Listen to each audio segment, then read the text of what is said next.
Bonjour.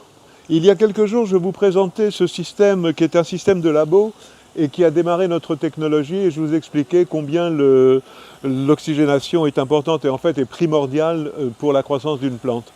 Donc voilà, aujourd'hui je voudrais vous présenter comment on a fait pour sortir cette technologie du labo et la transformer en quelque chose d'utilisable par des particuliers ou par des professionnels. Donc on a fait ce petit système qui se décline en toute taille et qu'on appelle un gros stream. La manière dont ça fonctionne et la manière surtout dont ça s'oxygène, c'est ça qui est important. Voilà, vous voyez ici, il y a 3 arrivées. Même sur un court parcours comme 1 mètre, on ne se contente pas d'avoir de l'eau qui arrive par de la solution qui arrive par le fond, mais on en met sur toute la longueur pour être sûr que l'oxygénation est la même partout. Donc cette solution, elle s'oxygène de 3 manières, ou de 4 manières, ou de 5 manières. En tout cas, elle s'oxygène partout. Elle s'oxygène là, comme vous pouvez voir, les petites bulles là dans l'eau, qui vous permettent de... Vous voyez bien qu'il y a un petit peu de petites bulles qui se forment là, donc c'est une première oxygénation. Il y a une deuxième oxygénation qui se fait par le fait que la solution nutritive circule.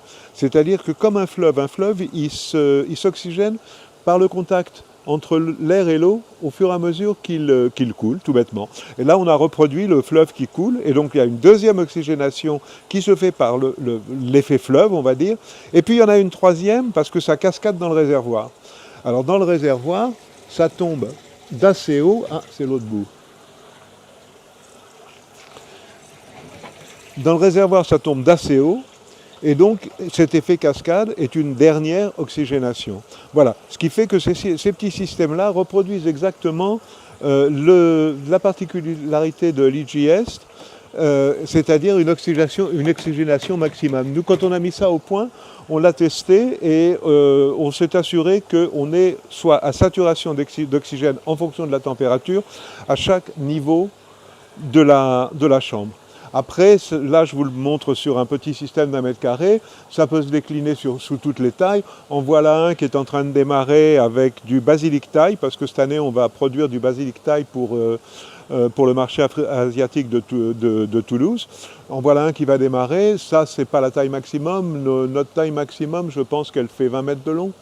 Donc, c'est adaptable depuis un balcon ou une chambre de culture jusqu'à des applications professionnelles. Et ça reste aujourd'hui le système le plus performant dans l'industrie.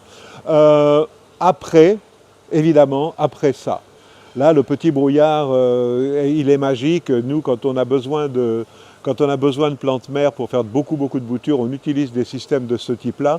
Mais dès qu'on veut passer en production commerciale ou dès qu'on veut faire un petit peu plus que juste quelques plantes, eh ben, on arrive sur des systèmes comme ça qui sont, jusqu'à aujourd'hui, à ma connaissance, il n'y a pas plus efficace pour faire pousser une plante.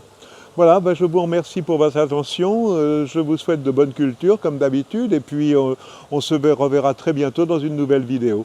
Au revoir, à bientôt.